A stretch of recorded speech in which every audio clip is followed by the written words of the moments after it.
আজকের প্রথম ক্লাসে আমাদের হচ্ছে আদ-দারসুল আউয়াল, প্রথম পাঠ। এখানের মধ্যে কিছু শব্দার্থ দেওয়া হয়েছে। কিতাবুন একটি বই, কালামুন একটি কলম, কুরসিয়ুন একটি চেয়ার, বাইতুন একটি ঘর, বাবুন একটি দরজা, মিসবাহুন একটি বাতি, জিদারুন একটি দেয়াল, সারিরুন একটি খাট। প্রথমেই আমরা মনে রাখতে হবে, এই যে তানবিন আছে, তানবিনটা একটি এর উচ্চারণ দেবে। সবসময় তানবিন একটি এর উচ্চারণ দেবে। যেমন কিতাবুন যখন বলবো আমরা শুধু বই বলতে পারবো না, আমরা বলতে হবে একটি বই। এবার আসি, হাজা হাজিহি, ইহা এটি, জালিকা তিলকা উহা সেটি। হাজা কিতাবুন, ইহা একটি বই, জালিকা কালামুন, উহা একটি বই। এখানের মধ্যে হাজা এবং জালিকা, হাজি এবং তিলকা এর আলাদা নিয়ম আছে।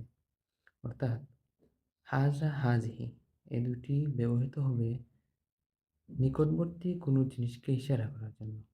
অর্থাৎ হাজা হাজিহি এগুলো সাধারণত ইসমুল ইশারা, অর্থাৎ কোনো জিনিসকে ইশারা করার জন্য ব্যবহার করা হয়। তাহলে হাজা এবং হাজিহি নিকটে কোনো জিনিসকে বোঝানোর জন্য হাজা এবং হাজিহি ব্যবহৃত হবে। দূরবর্তী কোনো জিনিসের জন্য জালিকা তিলকা ব্যবহার করা হবে। যেমন হাজা কিতাবুন, ইহা একটি বই, জালিকা কালামুন, উহা অর্থাৎ দূরে আছে, উহা একটি কলম। এরকম হাজা মসজিদুন, ইহা একটি মসজিদ, জালিকা বাইতুন, উহা একটি ঘর। এবার আসতে হবে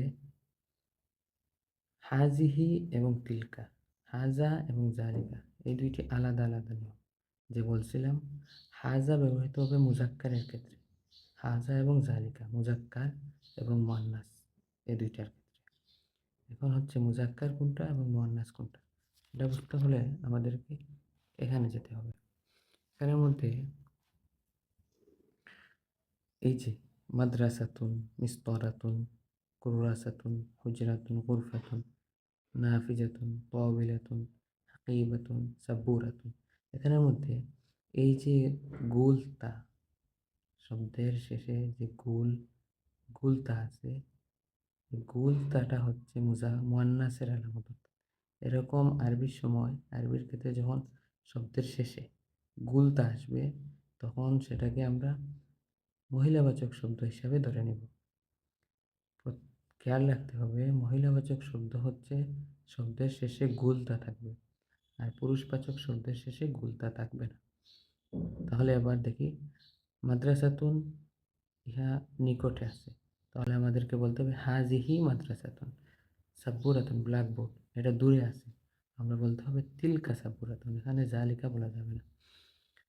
হাজিহি হুজরাতুন কামরা নিকটে আছে, হাজিহি হুজরাতুন ইহা একটি কামরা, তিলকা হাকিবাতুন উহা একটি ব্যাগ, হাজিহি কুররাসাতুন ইহা একটি খাতা, তিলকা তাওবিলাতুন উহা একটি টেবিল, হাজিহি মিসতরাতুন ইহা একটি রুলার, হাজিহি সাব্বুরাতুন ইহা একটি ব্ল্যাকবোর্ড, তিলকা নাফিজাতুন উহা একটি জানালা, হাজিহি তাওবিলাতুন ইহা একটি টেবিল।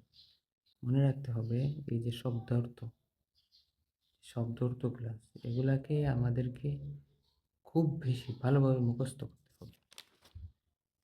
তার পরবর্তীতে আমাদের যে পাঠটা হচ্ছে সেটা হচ্ছে আরও কিছু শব্দার্থ দেওয়া হয়েছে। এখানে মুজাক্কার আছে, মুয়ান্নাস আছে। দেখি আমাদেরকে একটু আমরা মুজাক্কার, মুয়ান্নাস অর্থাৎ পুরুষবাচক এবং মহিলাবাচক শব্দ বুঝতে পারছি কিনা দেখি তো একটু।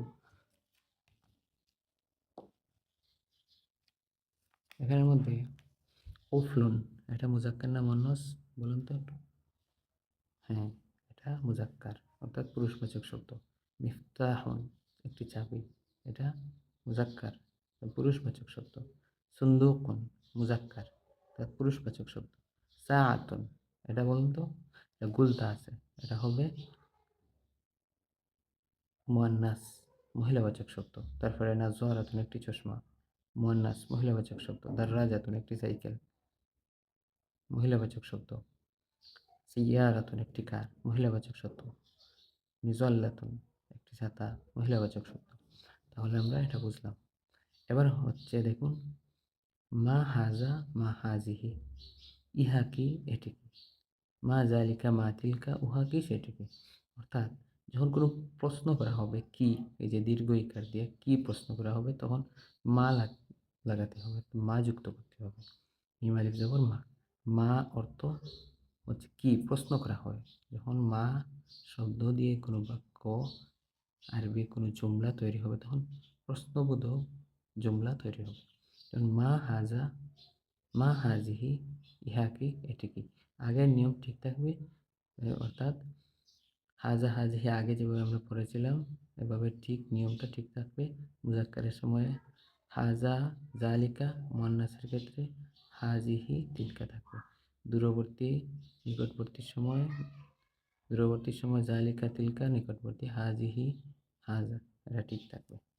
তাহলে মা হাজা এটা কি, মা হাজা ইহা কি, হাজা কিতাবন ইহা একটি বই, মা জালিকা উহা কি, জালিকা কালামুন উহা একটি কলম, মা হাজা মা হাজিহি ইহা কি, হাজিহি মিসতারাতুন ইহা একটি রুলার।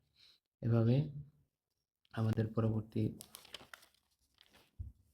শেষ পর্যন্ত এই পাঠের আদ-দারসুল আউয়াল প্রথম পাঠের যতটা তামরিন আছে, তামরিনগুলো আমরা চেষ্টা করব, খাতায় লেখার চেষ্টা করব ইনশাআল্লাহ তাআলা। আমি বলতে পারি যে আমরা এখন যদি আবার শেষের দিকে যাই, এই যে এখানে যদি যাই, তাহলে আমরা কিছু পড়তেই পারবো না। আর যদি পড়তে নাও পারি, তাহলে আমাদের ভয়ের কোনো কারণ নাই। যখন আমরা এখানে আসবো, আমরা এগুলো পারি ইনশাআল্লাহ তাআলা। পরবর্তী ক্লাসে দেখা হবে। ততক্ষণ ভালো থাকেন, সুস্থ থাকেন। আসসালামু আলাইকুম ওয়া রাহমাতুল্লাহি ওয়া বারাকাতুহু।